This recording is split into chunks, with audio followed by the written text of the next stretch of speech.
ورحمة الله وبركاته. أعوذ بالله من الشيطان الرجيم. بسم الله الرحمن الرحيم. الحمد لله رب العالمين، والصلاة والسلام على أشرف الأنبياء والمرسلين سيدنا محمد وعلى آله وصحبه وبارك أجمعين. سبحانك لا علم لنا إلا ما علمتنا إنك أنت العليم الحكيم، ولا حول ولا قوة إلا بالله العلي العظيم. رب اشرح لي صدري ويسر لي أمري واحلل عقدة من لساني يفقه قولي. اللهم يا معلم آدم علمنا، ويا مفهم سليمان فهمنا. اللهم زدنا علما وارزقنا فهما. اللهم افتح بيننا وبين قومنا بالحق وأنت خير الفاتحين. اللهم فقهنا في الدين وعلمنا التأويل واهدنا صراطك المستقيم. اللهم اجعلنا ممن يستمعون القول فيتبعون أحسنه. اللهم آمين. أما بعد. Alhamdulillah wa syukrulillah. Bersyukur kita kepada Allah Subhanahu wa ta'ala di atas segala kurnia dan nikmat daripada Allah yang telah menganugerahkan segala-gala nikmatnya kepada kita. Maka perlulah kita mensyukuri di atas segala nikmat Allah itu dengan kita melaksanakan segala perintah Allah dan kita menjauhi segala larangan Allah Subhanahu wa ta'ala. Di antara sikap orang yang melampaui batas setelah mereka melakukan suatu dosa kepada Allah, sebagaimana yang Allah berpesan di dalam Al-Quran, Ya ibadiyalladzina asrafu ala anfusihim la taqnatu min rahmatillah, innallaha yaghfiruz dzunuba jami'a. Allah berfirman, wahai hamba-hamba Allah, wahai hamba-hambaku yang mereka melampaui batas, artinya melakukan suatu dosa kepada Allah Subhanahu wa ta'ala, la taqnatu min rahmatillah, jangan kita berputus asa daripada mendapat rahmat Allah. Rahmat di sini ditafsir setengah ulama dengan makna keampunan Allah, dengan makna keampunan daripada Allah. Setelah kita berbuat dosa kepada Allah, maka kita segera berlomba-lomba bertaubat dan beristighfar kepada Allah Subhanahu wa ta'ala. Innallaha yaghfiruz dzunuba jami'a, sesungguhnya Allah Maha mengampun dan akan mengampun segala dosa-dosa hambanya sekalian semua sekali, lelaki perempuan yang berbuat dosa kepada Allah. Maka kita jangan lekas berputus asa dan kita beristighfar kepada Allah.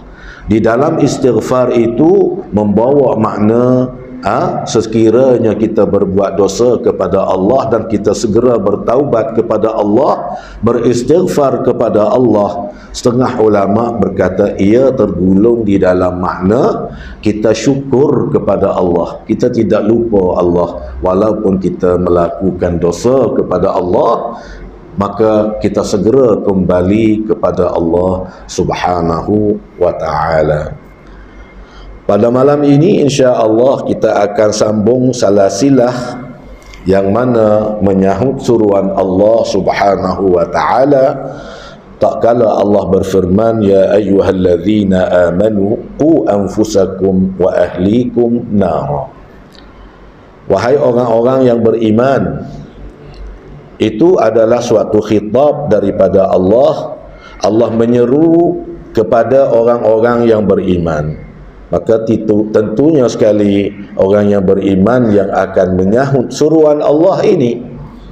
Apa yang Allah firman dan Allah khitab kepada orang yang beriman tadi, qu anfusakum, jagalah diri-diri kamu, wa ahlikum, dan juga keluarga kita, nara, daripada azab api neraka Allah Subhanahu wa ta'ala. Maka suatu tuntutan kepada kita untuk kita menyahut seruan Allah ini. Kita berusaha sedaya upaya bagi menjauhkan diri daripada azab Allah, kita dan juga keluarga kita. Nah, maka oleh itu dalam Islam ini menitik berat kepada orang yang bertanggungjawabnya adalah ibu bapa. Nah, menjaga betul-betul, memelihara betul-betul akan segala apa jua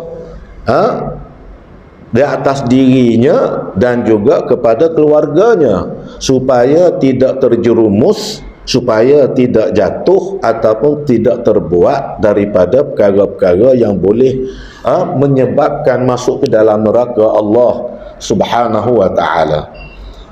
Maka di antara seruan Allah untuk kita nak menjaga diri dan juga nak menjaga keluarga itu adalah dari sudut memberi ilmu pengetahuan. Memberi ilmu pengetahuan, apatah lagi dengan ilmu-ilmu yang berkaitan dengan agama ini, adalah suatu tuntutan yang difardukan oleh Allah. Nah, supaya nak mengesahkan amal ibadat dia, nak mengesahkan segala apa jua yang dia akan munajat kepada Allah. Maka di sana ulama menggariskan akan beberapa ilmu. Nah, seumpamanya bagi nak mengesahkan solat sahaja itu, setengah ulama menggariskan 3 ilmu. Nah, 3 ilmu yang perlu dijaga oleh ibu bapa dan mempelajari, mengajar anak-anaknya 3 ilmu itu baru nak mendirikan solat. Apatah lagi ibadat-ibadat yang lain. Apatah lagi ibadat-ibadat yang lain. Dalam apa jua yang kita akan buat ibadah itu, maka perlu kepada ilmu. Sebagaimana yang saya kata tadi adalah berkaitan dengan solat contohnya, maka dia memerlukan 3 ilmu dan 4 ilmu kata setengahnya. 4 ilmu. Pertamanya, bagi nak mengesah dan diterima amal ibadat yang nama solat itu, maka tuntutan ibu bapa ini, kerana Allah menyahut kepada qu anfusakum, diri kita dan juga keluarga kita ni, nara, daripada azab api neraka. Maka di antara perkara yang boleh kita nak mengelak daripada diri dan anak ke dalam neraka Allah itu adalah kita memberi ilmu pengetahuan kepada diri dan juga kepada anak. Kita diri pun mendalami ilmu Allah, dan juga anak-anak kita hantar, ataupun kalau kita boleh kita asuh sendiri, kita mengajar sendiri akan anak-anak kita supaya terlepas daripada azab Allah. Antaranya ilmu adalah suatu perkara yang penting bagi kita nak mendapatkan ganjaran daripada Allah, supaya kita diterima amal ibadat kepada Allah. Maka adalah yang pertamanya kita kena beri ilmu. Berkaitan dengan solat, saya sebut tadi ada 4 ilmu yang berkaitan dengannya. Pertama sekali adalah ilmu akidah ataupun disebut dengan ilmu tauhid. Apa ilmu tauhid?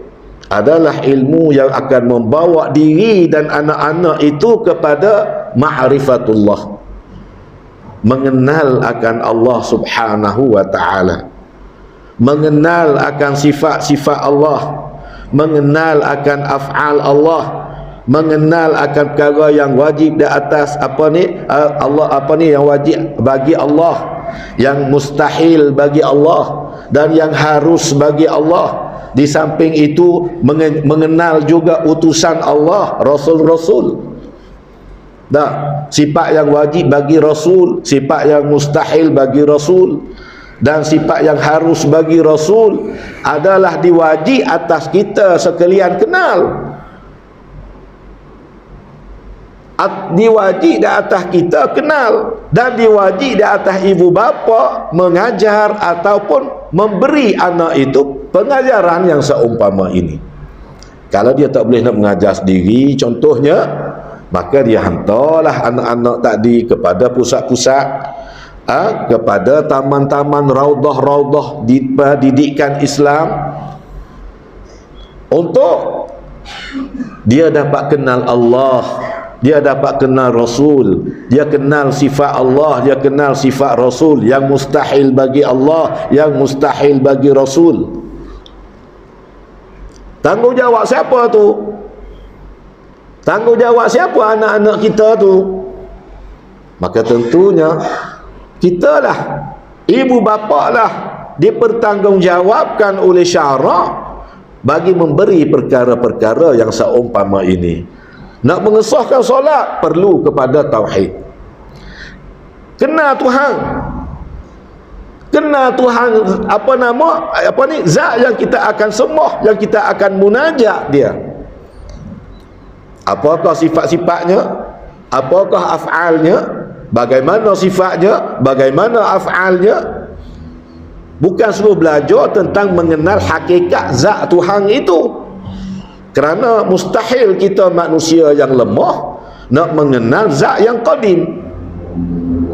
Habis kita kenal apa? Paling kurang kita kenal sifat-sifatnya, kita kenal akan af'al-af'alnya, perkara yang wajib baginya, yang mustahil baginya, dan yang harus baginya. Sama juga utusannya yang membawa agama ini, yang telah sampai kepada kita daripada Allah, yaitu Rasul. Kenal sifat yang wajib baginya, mustahil baginya, harus baginya. Bila kita kenal semua ini, bila kita tahu semua ini dengan secara mendalam dan terpacak menjadi satu akidah yang kukuh dalam hati kita, maka solatnya tadi diterima oleh Allah Subhanahu wa ta'ala, kerana dia mengenal betul-betul zat yang dia akan sembah, Tuhan yang dia akan sembah, yang dia akan minta, yang dia akan munajat kepadanya. Siapa itu? Yaitu zat Allah Subhanahu wa ta'ala. Kalau kita ajar anak saja yang kenal, ayah tak kenal, ayah pula lah yang teruknya. Sebab itu anfusakum wa ahlikum, diri kita, ahli kita, keluarga kita, jaga. Antara jaga, memberi ilmu. Ilmu apa? Pertamanya tauhid, supaya nak mengenal dan nak mengesahkan amal ibadat kita tadi, supaya amal kita tadi diterima oleh Allah Subhanahu wa ta'ala. Kita pun tidak ada syak, kita tidak ada ragu-ragu, kita tidak ada taraddud, amalan aku ini diterima ataupun tidak. Kita yakin kepada Allah, kerana kita kenal sifat dia, kita kenal af'al dia, bukan suruh kenal zat dia. Kerana mustahil kita manusia yang lemah ni dapat mengenal hakikat zatnya Allah Subhanahu wa ta'ala, kerana ia adalah zat yang qadim. Sedangkan barang yang baharu, perkara yang baharu pun kadang-kadang ada tak boleh kita nak mendalaminya, nak mengenal. Apa itu? Ruh. Ruh ini kan makhluk Allah, benda baru. Kalau tanya apa itu ruh, tak boleh nak jawab. Dah, Nabi SAW sendiri pun tak boleh nak jawab, tak kala ditanya oleh orang sahabat ataupun orang-orang musyrik, orang-orang kafir. Yas'alunaka 'anil ruh, akan ditanya kepadamu wahai Muhammad tentang ruh. Apa yang Nabi jawab? Qulir ruhu min amri rabbi, katakanlah wahai Muhammad bahawa ruh itu adalah urusan pekerjaan Tuhanku. Sedangkan ruh itu benda makhluk, benda baru pun kita tak boleh nak cerita, apatah lagi kita nak cerita tentang zat Allah yang qadim. Jadi dalam satu hadis Nabi suruh kita mengenal Allah dengan kita berfikir tentang kejadian-kejadian Allah. Dalam hadis Nabi yang masyhur, Nabi bersabda, tafakkaru fi khalqillah wa la tatafakkaru fil khaliq. Maksudnya berfikirlah kamu pada kejadian-kejadian Allah. Nak kenal Allah, tengoklah pada kejadian-kejadian itu adalah satu bukti, satu tanda yang kukuh, yang kuat adanya Allah, berkuasanya Allah, hebatnya Allah, agungnya Allah. Maha menghendakinya Allah, maha berkuasanya Allah, maha mengetahuinya Allah. Tengok pada kejadian alam ini. Wala tatafakkaru fil khaliq. Jangan sekali-kali kita memikir tentang khaliq, yakni zat Allah. Apa larangan Nabi? Fatahlik, nanti kamu akan binasa. Kita binasa kalau kita fikir tentang zat Allah. Bagaimana zat Allah? Apakah cair macam air, apakah berasak macam asap, macam awan, macam apa? Tidak akan dapat. Mustahil tidak akan dapat. Kunhi hakikat zat Allah itu. Jadi kita fikir apa? Fikir tentang kejadian-kejadian alam ini adalah membuktikan kewujudan Allah, berkuasanya Allah, hebatnya Allah, agungnya Allah, maha mengetahuinya Allah, maha menghendakinya Allah, maha sifat, segala sifat kesempurnaan hanya adalah milik Allah subhanahu wa ta'ala. Itu harus mendalami anak-anak kita supaya dia kenal Allah itu benar-benar kenal, supaya solatnya itu diterima oleh Allah. Menjadi kewajipan siapa tadi? Ustaz? Tidak. Tuan guru? Pertamanya adalah ibu bapa, diri kita, anfusakum wa ahlikum, dan keluarga anak beranak kita. Kerana azab ini adalah azab Allah ini amat-amat pedih. Azab Allah ini tidak ada tandingannya dan bandingannya. Bagaimanakah azabnya? Tidak terfikir oleh manusia. Hanya Allah menyebut azab Allah itu adalah amat-amat pedih. Inna azaballahi syadid. Allah sebut gitu je. Azab Allah itu amat-amat perit, amat-amat pedih, amat-amat dahsyat, amat-amat sakit, amat-amat huduh. Bagaimana rupa? Allahu a'lam. Susah akal kita nak tafsir supaya jadi nampak dengan mata itu. Barangkali kita boleh tengok yang azab dunia, balik ke gigi kita ambil buka tonggah, kita tak hak paling kecil sekali, kita cuba hala clicking kita. Hak kecil sekali api. Dapur pula hak kecil, yang biasa dapur yang ada 3 mata kan. Tak usah hak besar lah. Hak kecil sekali. Dan pula buka hak paling kecil sekali. Cuba kita tak jari clicking kita. Nak banding sangat macam mana, nak tahu macam mana, boleh tahan tak kita dengan api yang kecil itu? Sedangkan kita tahu dalam hadis Nabi bahwasanya bunga-bunga api neraka itu sekiranya jatuh satu bunga apinya ke dalam dunia, maka keringlah dunia, tidak ada lautan, air lautan itu untuk memadam panahnya api neraka. Batu baru bunga, api belum lagi. Api belum lagi. Inna azaballahi syadid.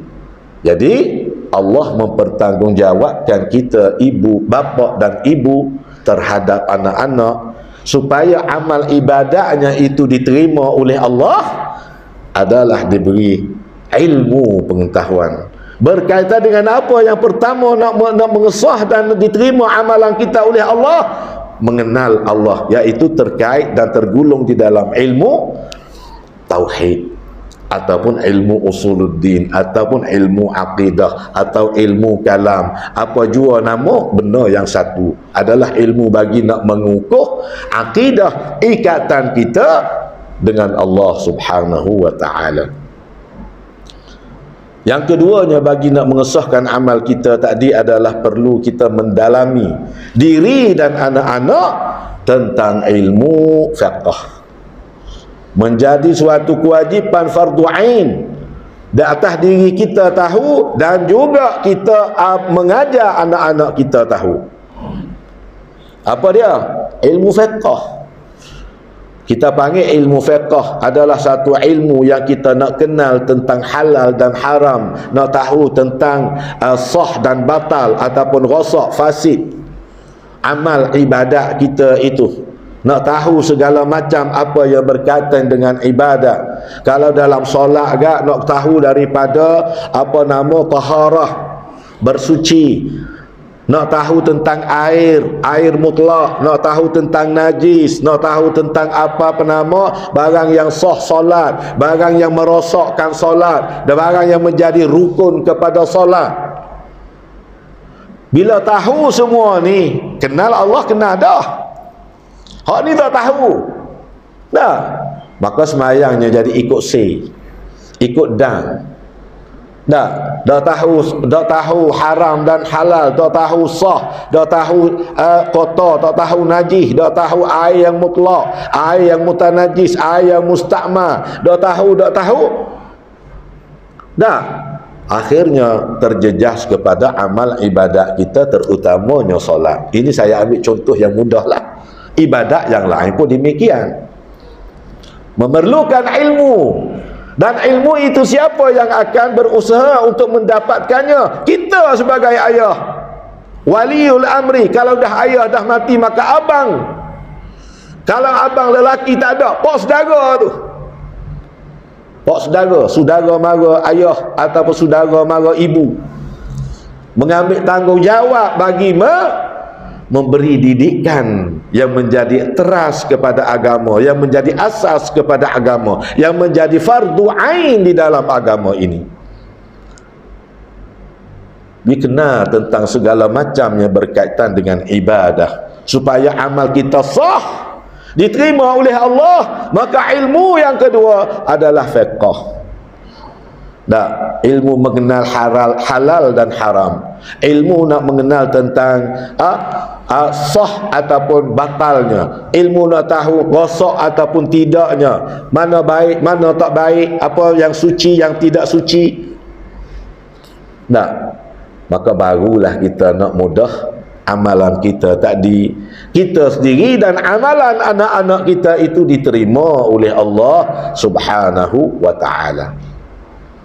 Itu yang keduanya daripada ilmu-ilmu yang wajib sebagai kita nak jaga diri dan anak. Ni cara dia. Yang lain nanti ikut di dalam salasilah qu anfusakum wa ahlikum nara, dalam salasilah yang lain. Ini kita nak beri dulu tentang ilmu. Tu dia.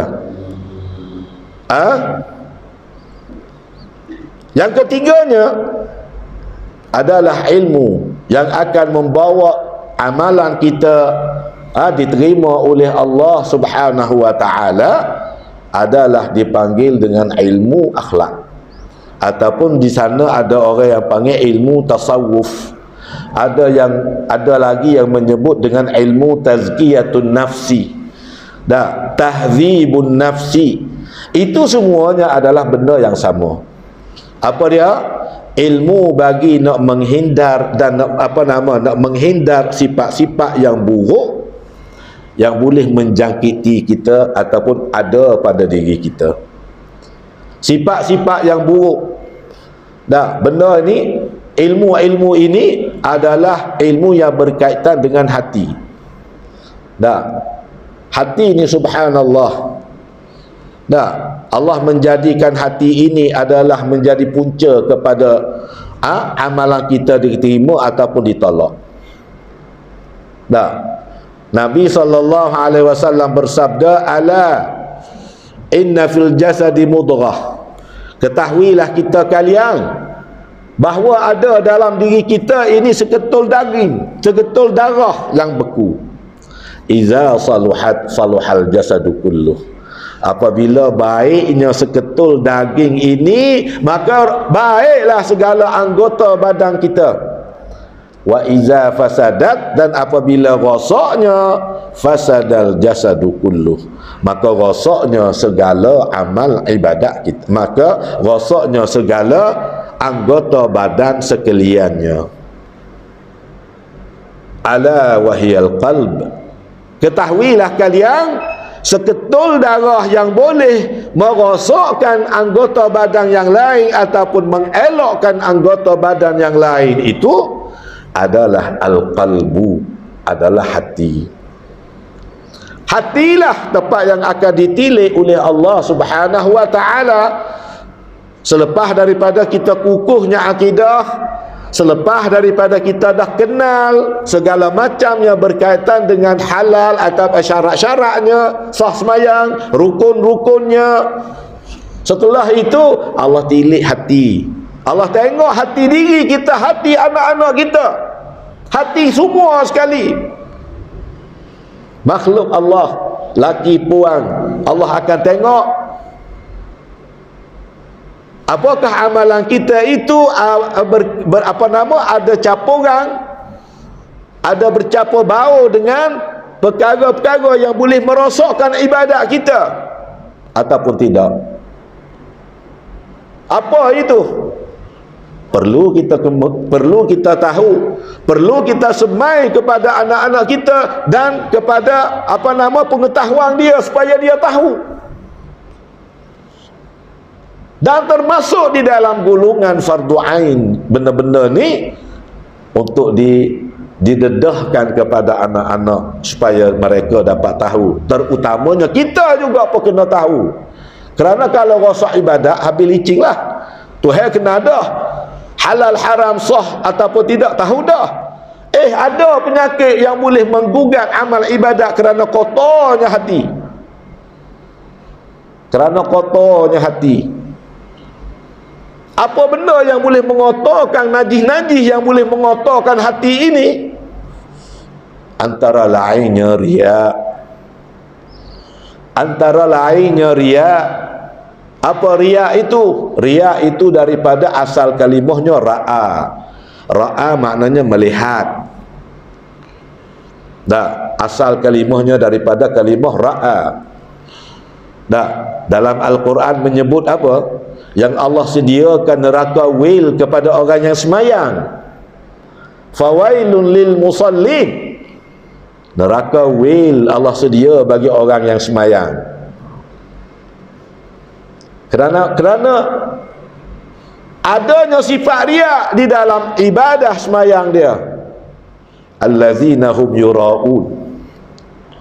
Kerana di dalam ibadah semayangnya itu adalah dia yura'un, memperlihatkan amal ibadahnya kepada manusia. Dan yang selalu memperlihatkan ibadahnya itu kepada manusia ini adalah tergolong dari golongan orang-orang munafik. Maaf ya. Dari kalangan orang-orang munafik. Orang munafik tabiat semula jadinya apabila dia semayang, dia bangkit kepada semayang. Yang sebagaimana Allah mencerita dalam Al-Quran, dia suka menipu.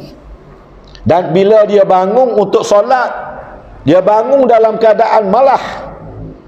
Innal munafiqina yukhadi'una Allah wa huwa khadi'uhum. Sesungguhnya orang munafik itu dia cuba nak menipu Allah, padahal penipuan itu kembali kepada diri dia sendiri. Wa idza qamu ila salati qamu kusala.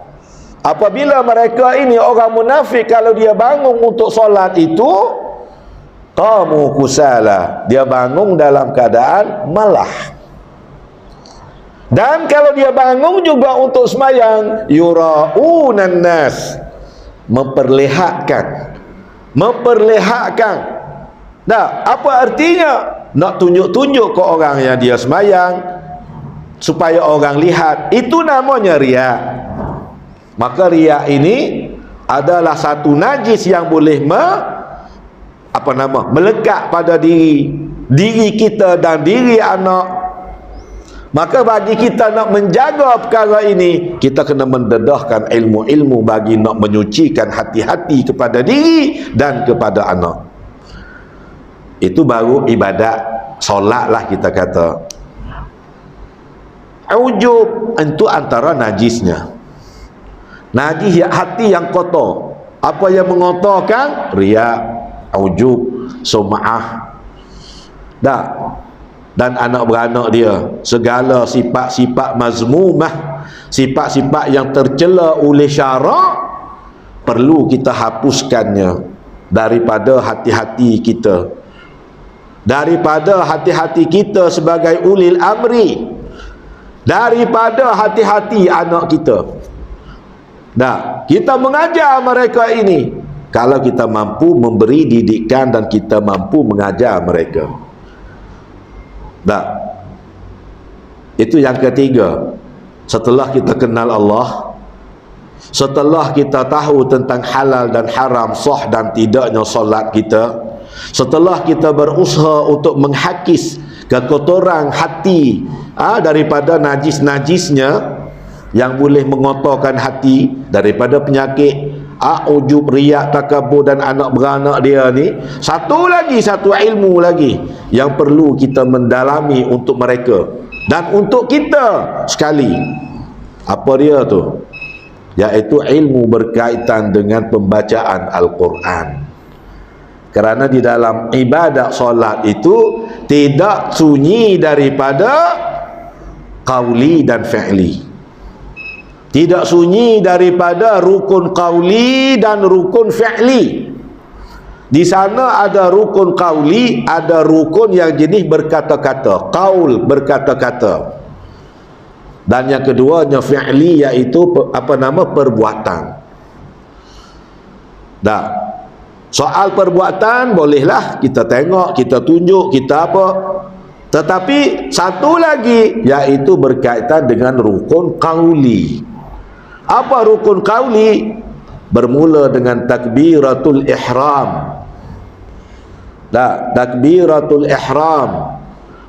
Yang keduanya dengan apa? Membaca Al-Fatihah. Dah.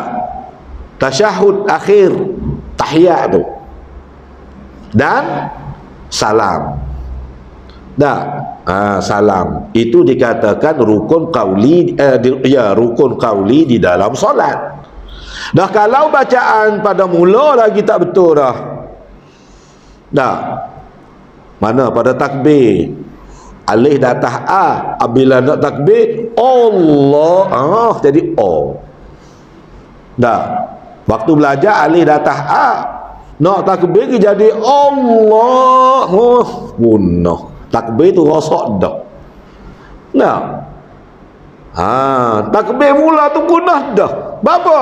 Tidak mendalami dengan perkara yang berkaitan pembacaan Al-Quran supaya betul makhrajnya, betul sifat hurufnya keluar pada tiap-tiap pembacaan dan pula qaulinya. Nah, pada tiap pembacaan dan juga qaulinya. Maka kita perlu sedar bahawa perkara pak-pak ini adalah berkaitan dengan apa? Dengan ibadat solat.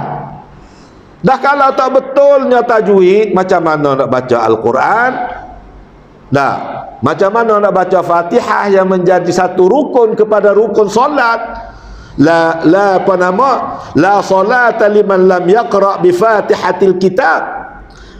Tidak dinamakan semayang ataupun tidak sahnya semayang bagi orang yang tidak membaca. Dan juga kalau dia baca tak betul, maka ibadat solatnya tidak diterima Allah.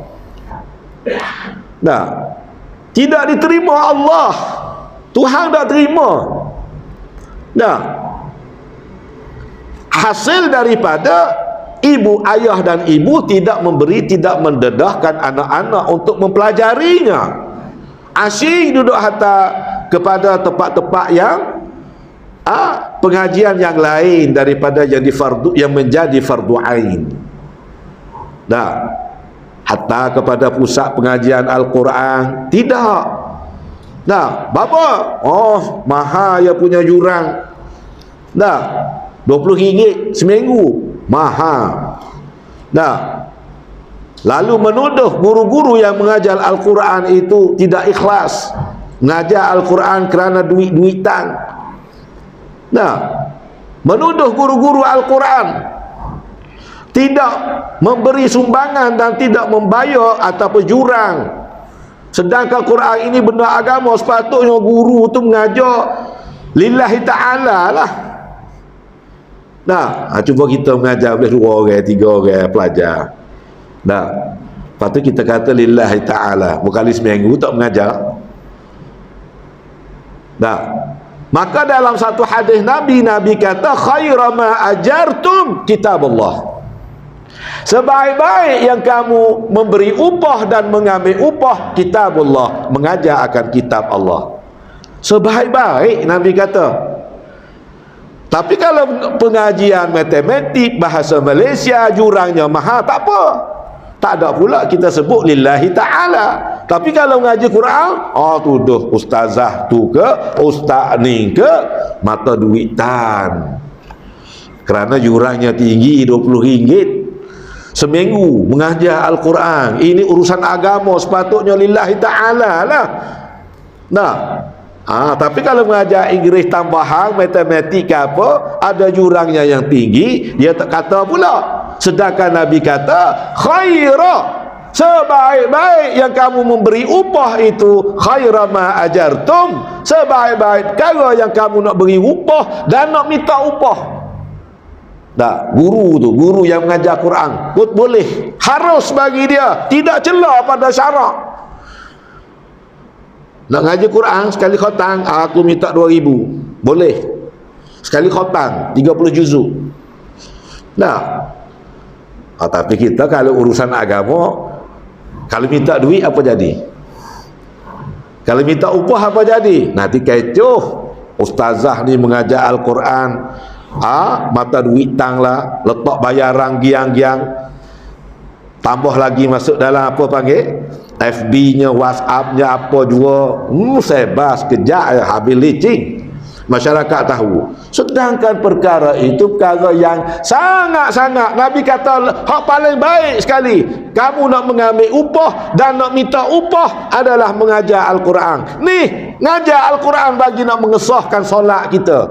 Apa kita sayang? Apa kita sayang? Dah.